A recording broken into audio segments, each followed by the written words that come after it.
안녕하세요. 오늘도 사연살롱을 찾아주셔서 감사합니다. 저 남편은 동네의 작은 시장에서 20년째 과일 장사를 하며 열심히 살아가는 평범한 부부입니다.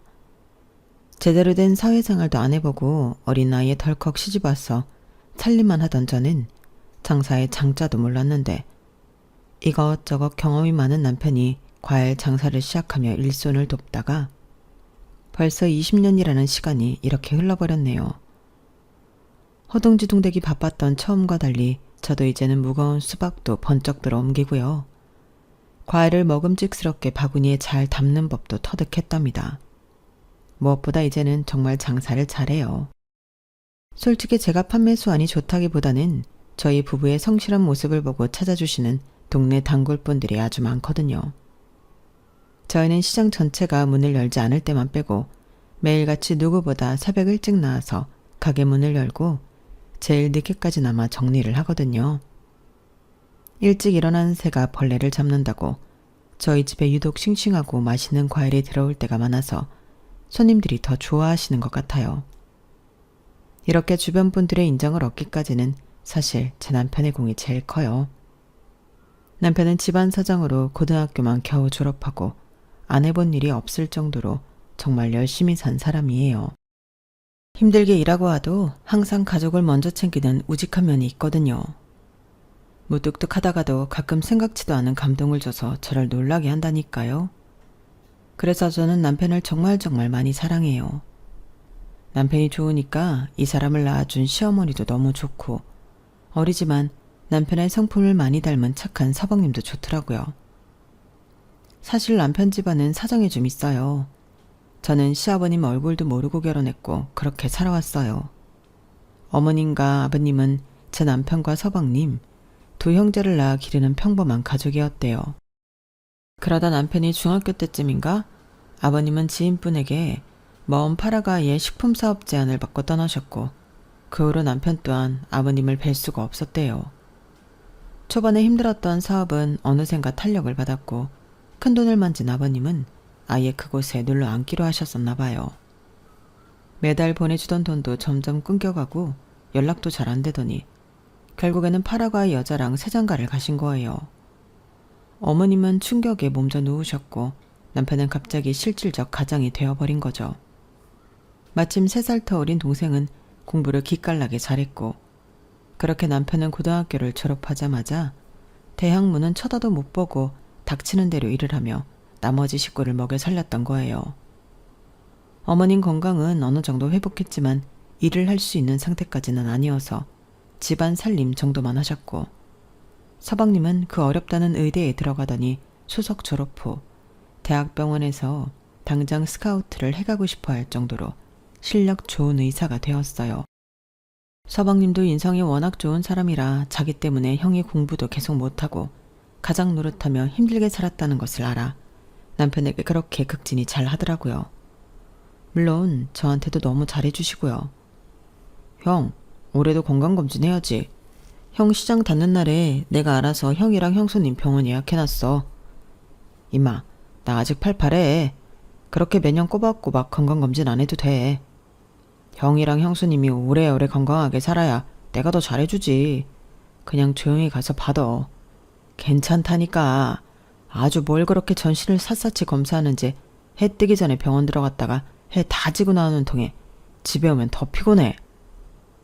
서방님이 예약해주는 거니까 병원에서 더 신경 써서 해주시는 거지. 그래도 매년 이렇게 검진 받는 덕에 자기 지난번에 종양 발견했었잖아. 그냥 조용히 하고 올해도 얌전히 가서 받읍시다. 서방님은 병원에서 실력으로나 인성으로나 아주 높은 평가를 받고 있다고 하더군요. 고맙게도 해마다 잊지 않고 저희도 내외의 건강검진을 예약해줘서 여태껏 특별히 아픈 곳 없이 잘 지내고 있죠. 그런 서방님에게 다가가기 어려운 벽이 하나 있는데요. 바로 동서예요. 서방님과 동서는 같은 병원에서 일하면서 교제를 하다가 결혼을 했는데요. 대대로 의사 집안인 동서네는 서방님을 탐탁치 않아 반대했었는데 동서가 죽어도 이 사람과 결혼하겠다고 하도 매달려서 성사가 된 혼인이었어요. 반대가 좀 있던 결혼이긴 했지만 부부가 같이 의사기도 하고 그 고비만 잘 넘기면 잘 살 것 같았어요. 어릴 때부터 봐온 서방님의 결혼식 날 저는 감회가 새로워 어머님보다 더 울던 게 생각나네요. 결혼 후에 한동안 별 티를 안 내던 동서는 어느 날인가부터 눈에 띄게 남편과 저를 무시하기 시작했어요. 서방님이 저렇게 성공할 수 있었던 기본 배경에는 제 남편의 역할이 큰데 인정하지 않고 자기를 만나면서부터 성공의 가속도가 붙은 거라나 뭐라나. 남편한테는 그렇다 쳐도 동서는 저나 제 딸에게도 미운 말을 자주 하는 사람이었어요. 한 번은 제 딸이 어렵게 아르바이트해서 모은 돈으로 함께 일본 여행을 보내주겠다고 제안했었는데요. 수지야, 네가 돈이 어딨어. 그 아르바이트 얼마나 힘들게 하는지 엄마 아빠가 다 아는데 뭘 자꾸 네가 여행을 보내주겠다고 난리야. 이러려고 내가 알바하지. 엄마가 과일 판 돈은 뭐 쉽게 본 거야? 나 이거 진짜 엄마 아빠 여행 보내주려고 모은 돈이야. 나 20살 넘고 첫 효도하는 건데 그냥 제발 받아주라. 이번에는 일본이지만 나중에 내가 돈 많이 벌고 하면 유럽, 미국, 호주 다 보내줄게. 아, 얘도 참. 착한 제 딸의 간곡한 부탁에 저희 부부는 저가 비행기와 저렴한 숙소가 아니면 안 가겠다는 약속을 받고서야 여행을 가기로 했어요. 이 사실을 안 동서는 다음날 제게 전화를 걸어왔어요. 형님, 수지가 알바해서 모은 돈으로 여행 보내드린다고 했다면서요? 괜찮대도 굳이 저러네. 아, 미안해 죽겠어. 취직한 것도 아니고 알바해서 조금씩 모은 돈이고 아는데 무슨 염치로 여행을 가라는 건지. 수지가 하도 난리쳐서 가겠다고는 했는데 싼 비행기랑 숙소 예약을 약속하고 가기로 했어. 어머 형님, 수지도 세상 물정 모르고 그런 것 같네요. 일본은 아무리 싸다고 해도 물가가 엄청나서 감당 안 될 텐데. 괜히 효도하는 것처럼 하지만 오히려 형님네 더 고생할 것 같은데요? 그게 고생이겠어. 길거리 음식을 주워 먹어도 딸이 우리 생각해서 보내준 거 생각하면 그게 특급 호텔 디너지 뭐. 형님도 시장에 박혀서 장사만 하시니까 뭘 몰라도 한참 모르시네. 우리나라도 아니고 거기서 돈 없이 고생 여행을 해봐야 아시려나? 진짜 힘들 것 같은데. 우리가 괜찮다는데 무슨 말을 그렇게 해, 동서. 자랑은 아니지만 형님네 가시는 날 저도 친구랑 일본 가거든요. 대한항공 비즈니스 타고. 호텔은 1박에 100만 원 정도? 정수 씨랑 같이 휴가 가려고 했는데 기다리는 환자가 너무 많아서 시간 못 낼 것 같다고 저보고 친구랑 갔다 오라고 하네요. 그 얘기를 왜 나한테 하는 거야? 형님, 제가 안타까워서 그래요. 연세도 있으신 두 양반이 좁은 비행기에 낑겨 타고 청소도 제대로 안 되는 숙소 가서 잘 거 생각하니까 안타깝다고요. 그래서 여행도 분수에 맞아야 하는 거예요. 뭐? 분수? 혹시라도 일본 거리에서 마주쳐도 아는 척하지 말아주세요. 친구한테 창피할 것 같아서요. 제가 장담하는데 형님 그런 여행 갔다 오면 더 병나실걸요? 고생길이 눈에 훤히 보이네요.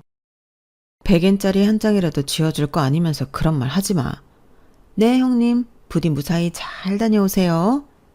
동서는 자기 자랑을 하면서 우릴 걱정해주는 척 약올리는 말들로 제 속을 뒤집어 놓더니 결국은 제 딸까지 울렸더라고요. 하루는 수지가 눈이 빨개져서 들어왔는데 아무리 물어봐도 무슨 일인지 말을 안 해주더라고요. 저랑 남편이 고집스럽게 물었더니 결국 실토했는데요.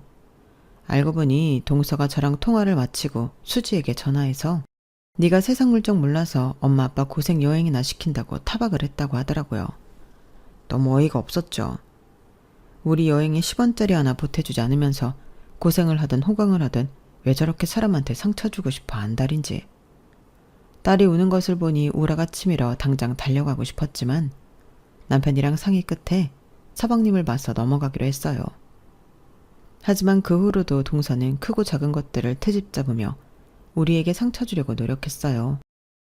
동서는 본인 집안이 잘 사는 것과 자기가 의사라는 것을 무기 삼아 지속적으로 우리를 멸시하고 무시하는 것 같았어요. 어떻게 보면 서방님을 자기 세계로 끌어들이면서 우리와는 차단해버리려는 느낌도 들었어요. 그런 동서를 신경 쓰려고 하지 않았지만 속이 부글부글 끓는 건 사실이었어요.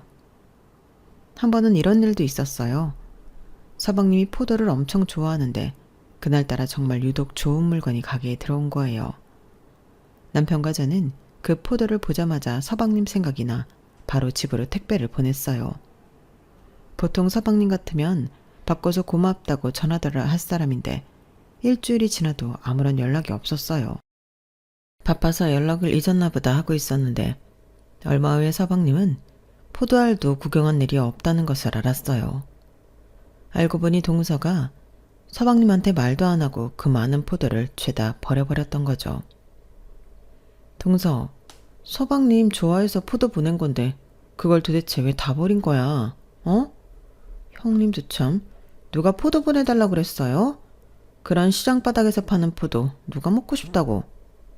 아니, 동서한테 억지로 먹으라고 한 것도 아니고 서방님 잡수라고 보낸 건데 왜 그랬냐고. 제가 이런 말까지는 안 하려고 했는데요. 저희는 백화점 음식만 먹어요. 최상급만 골라 먹는다고요. 형님 내가 파는 시장 물건이랑 비교가 되겠냐고요. 그런 건 제가 아니고 정수 씨도 먹이고 싶지 않아서 버렸어요. 시장에 무슨 벌레들이 있는 줄 알고 그걸 제 남편한테 먹으라고 주겠어요? 뭐라고?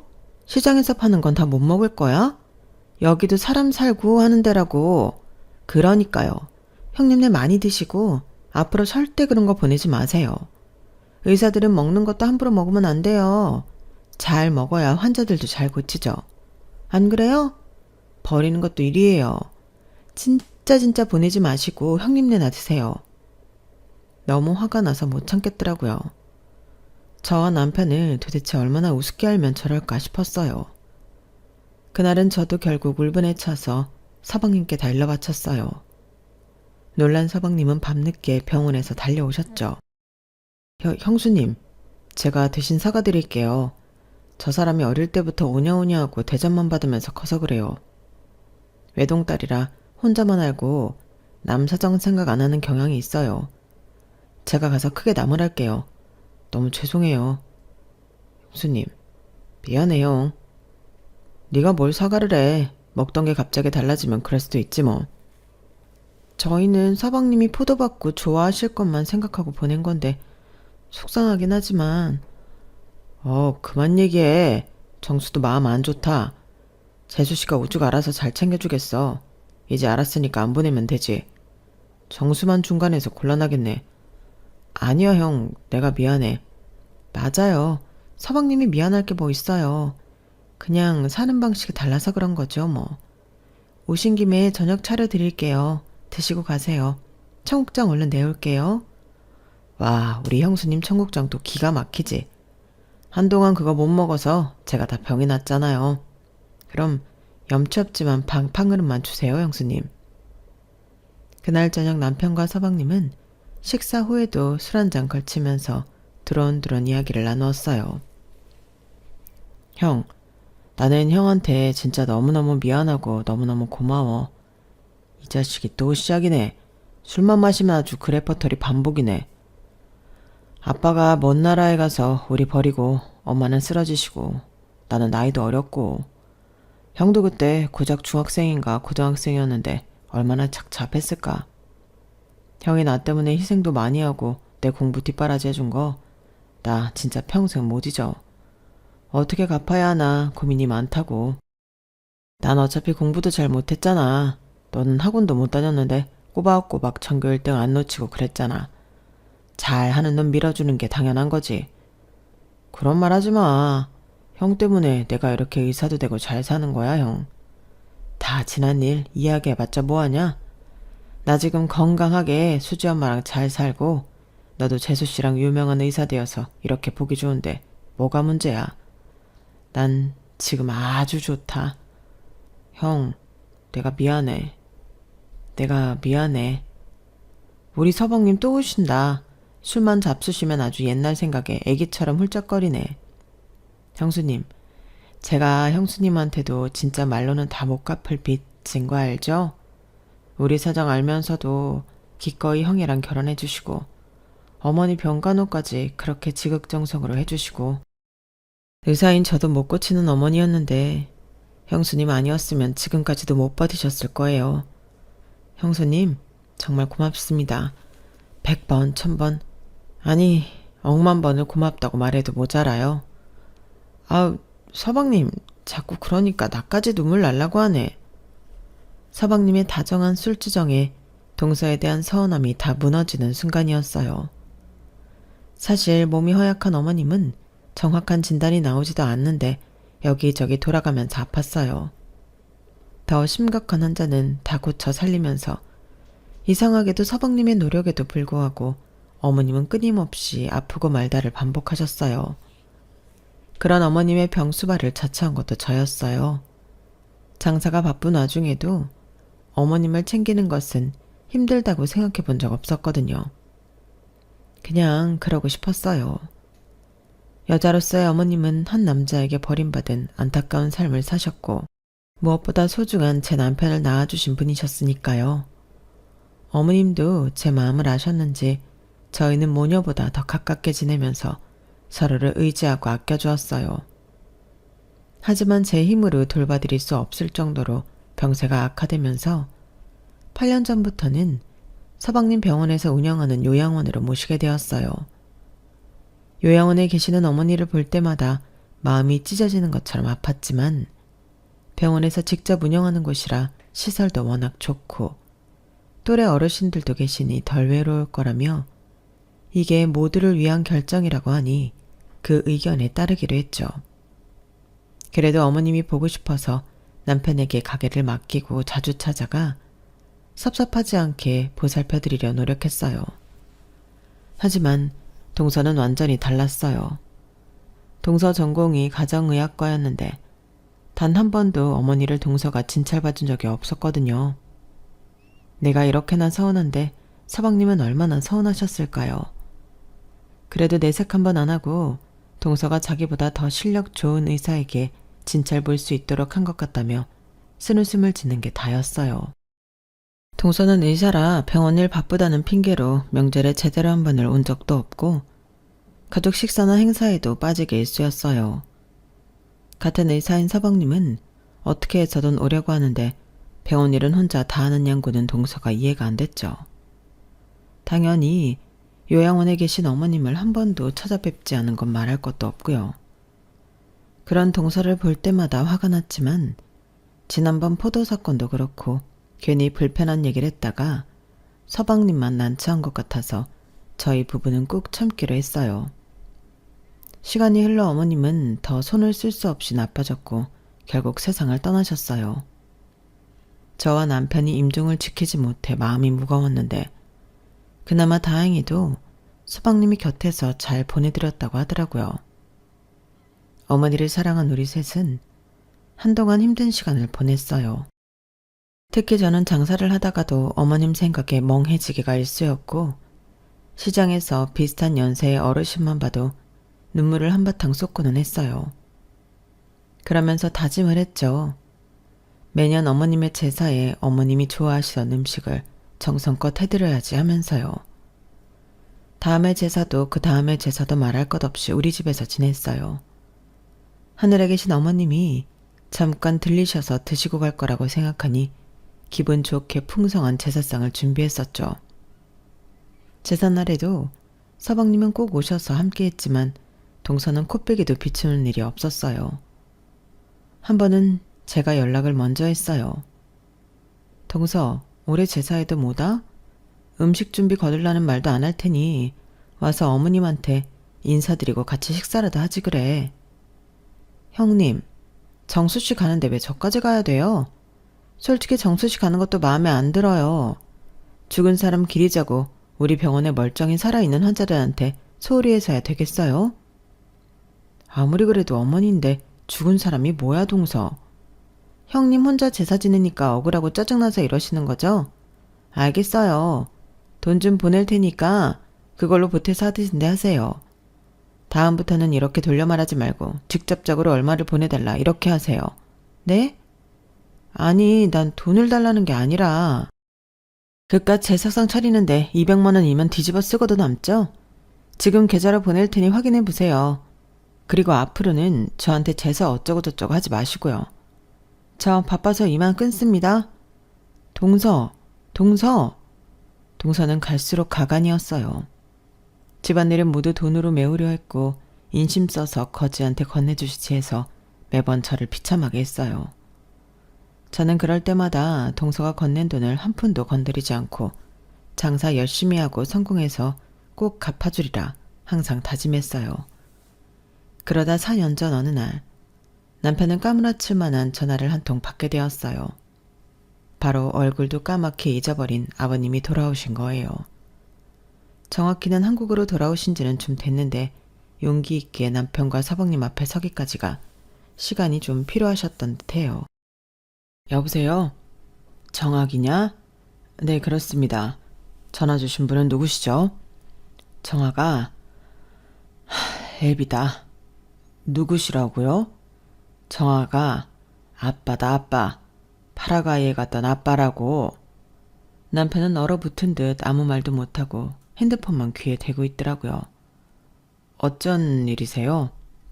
정아가 미안하다. 정말 미안하고 또 미안하다. 나 때문에 고생 많았지? 이 애비가 다 잘못했다. 저의 아버지는 돌아가셨습니다. 저는 그때 남편의 눈물을 처음 봤어요. 그렇게 든든하던 남편이 제품에서 아기처럼 소리를 내며 우는 걸 보고 있자니 저까지 다 마음이 아프더라고요. 온갖 복잡한 그 심경을 감히 누가 헤아릴 수 있을까요? 그 후로도 아버님은 끈질기게 연락을 해왔어요. 전화로도 문자로도 계속 남편에게 용서를 구했어요. 나중에는 어떻게 우리 과일 가게까지 알고 찾아오셔서는 시장 사람들 다 있는 앞에서 무릎 꿇고 사과를 하기도 하셨어요.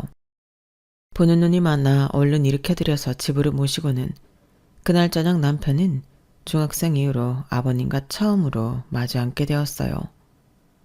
병원에서 늦게 끝난 서방님까지 오셔서 세 부자가 드디어 한자리에 모이게 되었어요. 정아가, 정수야, 내가 다 잘못했다.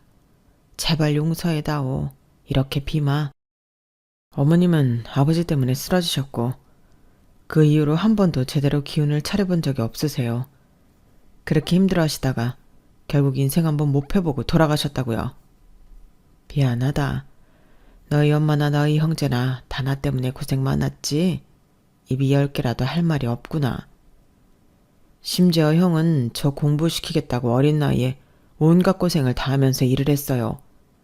제가 그런 형에게 해줄 수 있는 건 빨리 좋은 의사가 되어서 형에게 보답하는 것 뿐이었어요. 아버지가 해야 할 일을 모두 형이 책임지고 했다고요. 안다. 정수뿐만 아니라 정학이 네가 제일 고생이 많았던 거. 도대체 왜 저희를 버리셨어요? 왜 그렇게 무심하게? 입이 10개라도 할 말이 없구나. 거기에 적응을 하면서부터 사업이 무서울 정도로 잘 되기 시작했단다. 처음에는 이렇게 많이 번 돈 너희에게 많이 붙여줘야겠다고 생각했지. 하지만 돈이 많아질수록 나는 이상하게 더 외롭고 쓸쓸해지더구나. 그 허한 마음을 잘 바로 잡았어야 했는데 염치 없게도 다른 여자가 눈에 들어오더구나.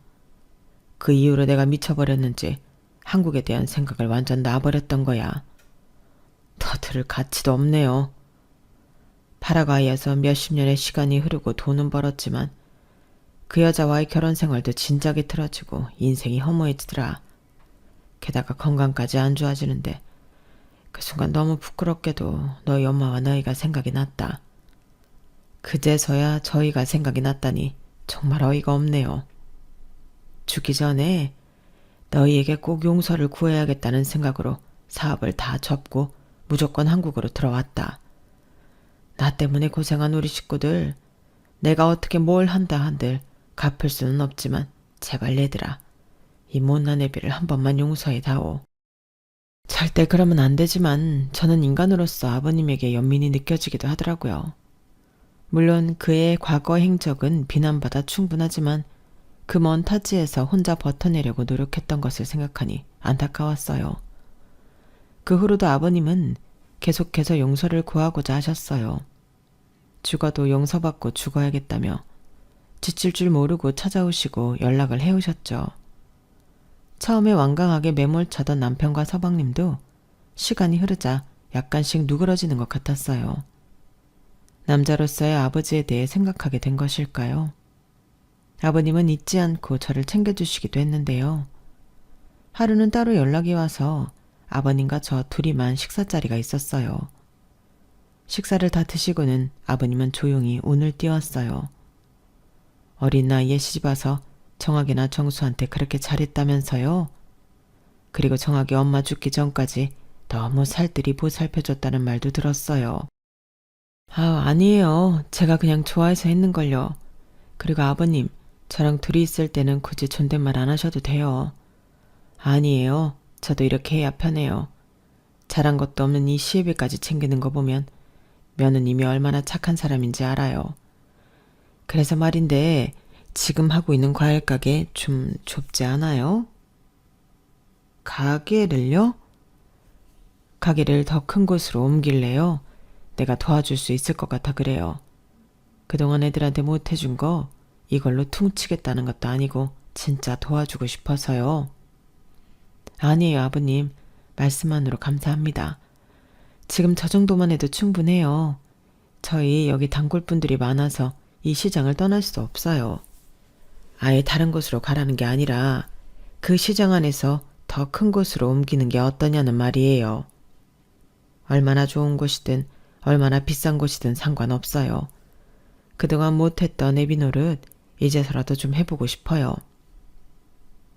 아버님 사정은 모르지만 말씀만이라도 이렇게 도와주시라고 하시는 게 너무 고마웠어요. 그 진심이 통했는지 남편과 서방님도 이제는 편하게 왕래하며 잘 지내더라고요. 시간이 좀 걸리기는 했지만 세 부자가 함께 있는 모습이 제가 봐도 보기 좋더라고요. 한 번은 아버님 생신에 다 같이 식사하기로 했었는데요. 저는 동서 생각이 나서 바로 전화를 했어요. 동서, 다음 주 일요일에 아버님 생신이라 같이 밥 먹을까 하는데 올 수 있어? 동서는 아직 한 번도 아버님 못 뵈었잖아. 그날 와서 인사도 좀 나누고 하는 게 어떨까? 형님은 속도 좋으시네요. 아버님은 무슨 다 늙어서 이제 자식들한테 호강받으려고 온 염치 없는 노인네한테 아버님이라뇨. 형님이나 가서 많이 드세요. 저는 귀가 벌개졌어요. 제 앞에 아버님이 계셨거든요. 게다가 동서가 얼마나 큰 소리로 말하든지 수화기를 뚫고 나와 아버님한테까지 다 들릴 정도였으니까요. 저는 민망함에 얼른 전화를 끊었어요. 아버님, 난 괜찮아요. 정순의 댁도 한번 보고 싶었는데 어려울 것 같군요. 난 정말 괜찮아요. 동서가 의사라 바쁘기도 하고 낯설어서 그럴 거예요. 네, 마음 쓰지 말아요. 그 혼자 있을 때 동서에게 다시 조용히 전화로 그런 게 아니라며 상황을 설명하려 했지만 동서는 아버님을 늙어서 의사가 될 돈이나 뜯어가려는 노인네 취급하며 언성을 높였어요. 서방님도 동서 설득에 실패하고는 다시는 아버님에 대해 말도 안 꺼냈다고 해요. 진짜 큰 사건은 돌아오는 어머님 기일에 벌어졌어요. 여느 때와 마찬가지로 제가 제사 준비를 위해 바쁠 때 아버님한테 연락이 왔어요. 정말 부끄럽고 면목 없지만 이번 제사에 당신이 함께 참석해도 되겠냐며 어머님한테 진심으로 용서를 빌고 명복이라도 빌어주고 싶다며 조심스럽고 죄스러운 얼굴을 하시며 물어오셨어요. 눈물을 글썽이며 애원하시는 아버님을 보며 남편과 서방님은 꽤 오래 고민한 뒤에 제사에 참석할 수 있게 해드리자고 결론을 냈어요. 어머니가 좋아하실지는 모르지만 그래도 자기들이 세상 빛을 볼 수 있게 해주신 아버지인데 돈을 달라고 하는 것도 아니고 제사상에 향만 피울 수 있게 해달라고 하시는 모습에 마음이 흔들렸나 봐요. 두 형제의 착한 인성이 결국 죄 많은 아버님을 품게 된 거죠. 제삿날 당일 평소보다 가게 문을 일찍 닫고 집에서 서방님과 아버님을 기다렸어요. 그때 서방님께서 급한 전화가 왔어요. 형, 어떡하지? 정말 급한 환자가 발생해서 당장 수술 들어가야 하는데 얼마나 걸릴지 장담할 수가 없어. 하필 엄마 제삿날에. 정수야, 엄마도 중요하지만 넌 의사잖아. 네 소명을 다해야지. 꼭 그 환자 수술 잘해서 좋은 결과 있어야 한다. 엄마도 네가 뭐다도 다 이해하실 거야. 이번에는 아버지도 오시니까 같이 한번 잘 지내볼게. 걱정 말고 수술 잘해. 사연이 안타까운 환자라 더 발길이 안 떨어지네. 대신 내가 집사람한테 이번에는 좀 들러라고 얘기할게. 잠시 후 아버님이 멀끔하고 단정한 검은 정장을 차려입고 들어오셨어요. 표정에 떨리고 긴장한 기색이 역력했어요. 얼마나 많은 생각을 하시면서 오셨을까.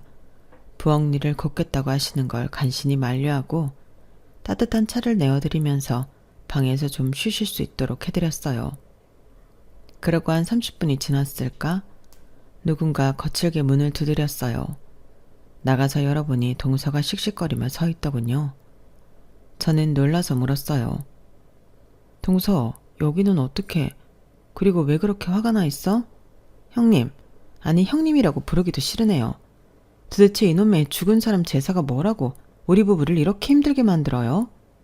정수 씨가 못 온다면서 저보고 꼭 가라고 해서 실랑이 하다가 이혼 얘기까지 나왔어요. 제가 평소에 그쪽한테 돈 안 드렸어요? 저한테 돈 그렇게 많이 받아갔으면 알아서 할 일이지 왜 우리 집까지 시끄럽게 만드냐는 거예요. 동서, 내가 뭘 어쨌다고 이렇게까지 화를 내? 내가 억지로 오라고 한 것도 아니잖아. 그러니까 돈 받았으면 알아서 잘 처신했어야죠. 몸으로 잘 때우시라고 돈 준 건데 이런 것도 정리 못해서 왜 우리 부부까지 싸우게 하냐는 말이에요. 무작정 화낼 게 아니라 내 말 좀 들어봐. 제가 그렇게 한가해 보여요? 하긴 뭘 제대로 배워본 적이 없으니 의사가 하는 일을 알기는 하겠어요. 정말 못 배운 무식한 사람이랑 말 안 통하는 게 세상에서 제일 답답하다니까. 아니, 말을 왜 그렇게 해? 사실이잖아요. 난 진짜 이 집안 구질구질하고 지긋지긋해서 정수 씨랑 아주 연 끊어놓고 살게 하고 싶어요. 난 정수 씨 하나만 보고 결혼한 거라고요. 이렇게 뒤에 떨거지들까지 떠앉을 생각 추호도 없어요. 형님은 창피하게 어디 시장바닥에서 장사나 하고 있고 명줄 긴 어머님은 골골대다가 요양비만 축 내다 가지란나.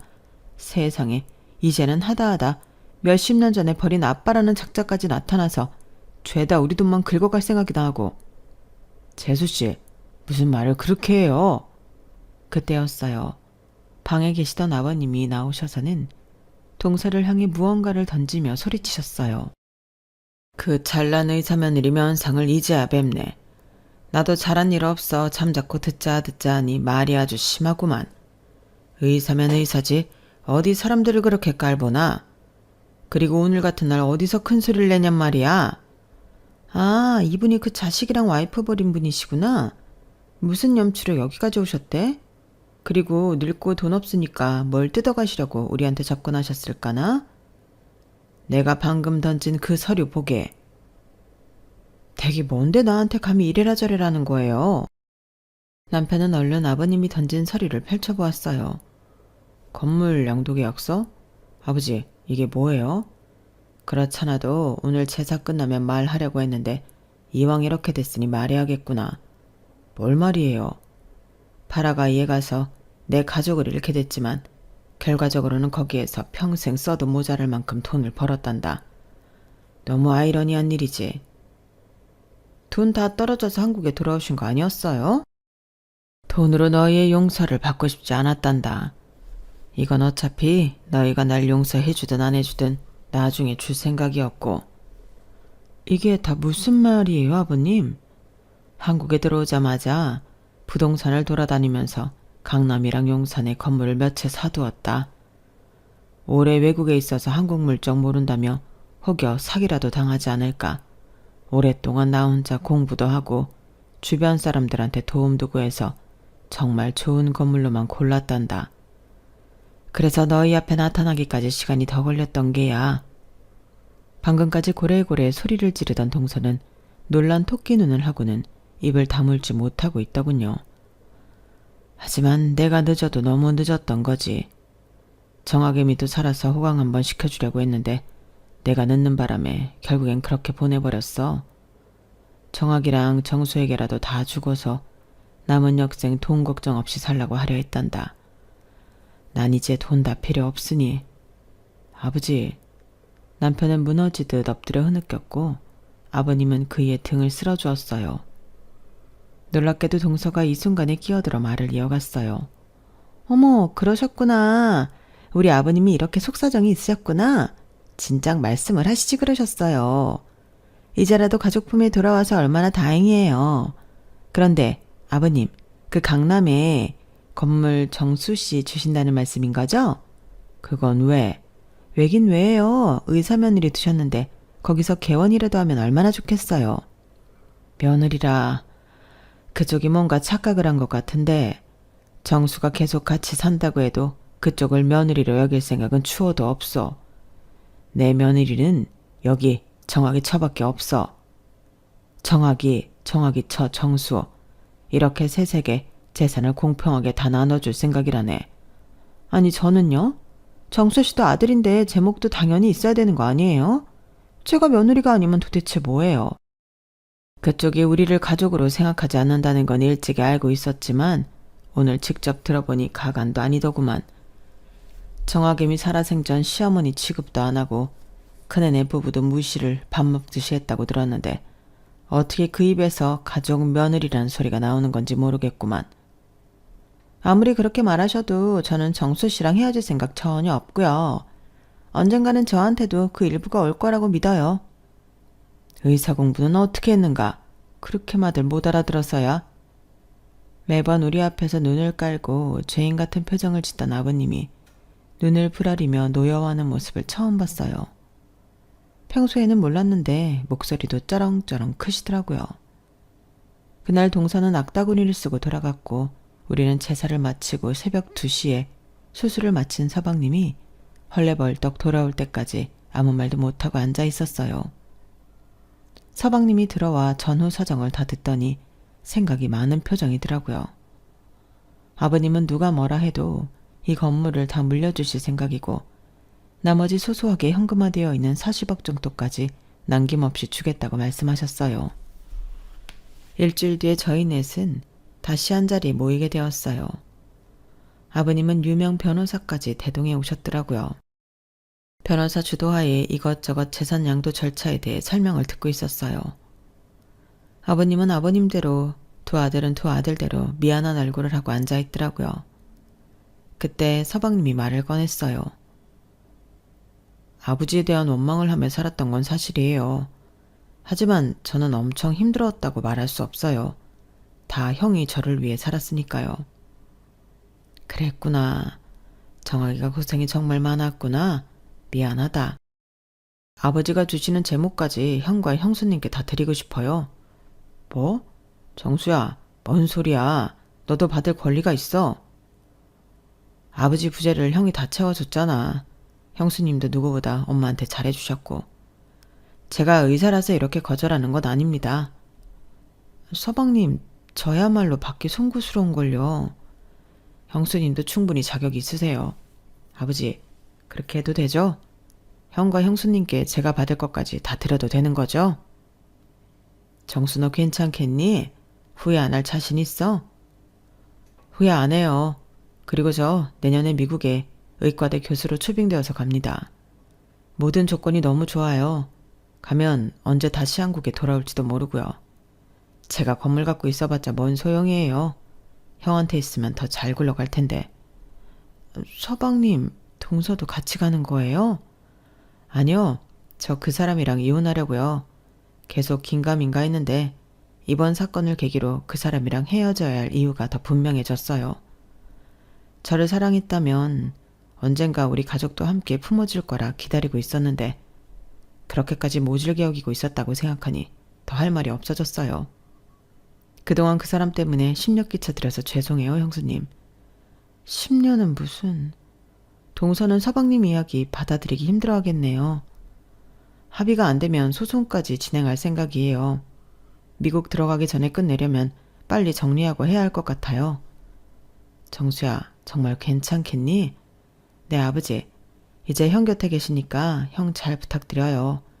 형이 이제 다 늙어서 아버지한테 애기처럼 투정 부려도 다 이해해 주셔야 돼요. 하루아침에 과일 장수에서 건물주가 되어버린 저희 부부는 어리둥절했습니다. 어떻게 살아야 할지 남편과 많은 이야기를 나누었어요. 결론은 지금처럼 열심히 성실하게 살자였답니다. 갑자기 우리 손에 많은 재산이 생겼다고 으스대면서 물 쓰듯 돈 쓰면서 살고 싶은 생각은 추워도 없었거든요. 우리가 그럴 위인이 못 되기도 하고요. 지금처럼 하루하루 최선을 다하고 남들에게도 베풀면서 살기로 했어요. 어때요? 우리 부부 너무 멋지죠? 제 사연은 여기까지입니다. 긴 이야기 들어주셔서 감사합니다. 이 이야기를 들으시는 모든 분들 항상 건강하시고 풍요로운 마음으로 지내시길 바랍니다. 여러분, 사연 댓글에 응원과 현명한 조언 부탁드려요. 좋아요와 구독은 저에게 큰 힘이 됩니다. 오늘도 좋은 일 가득하세요.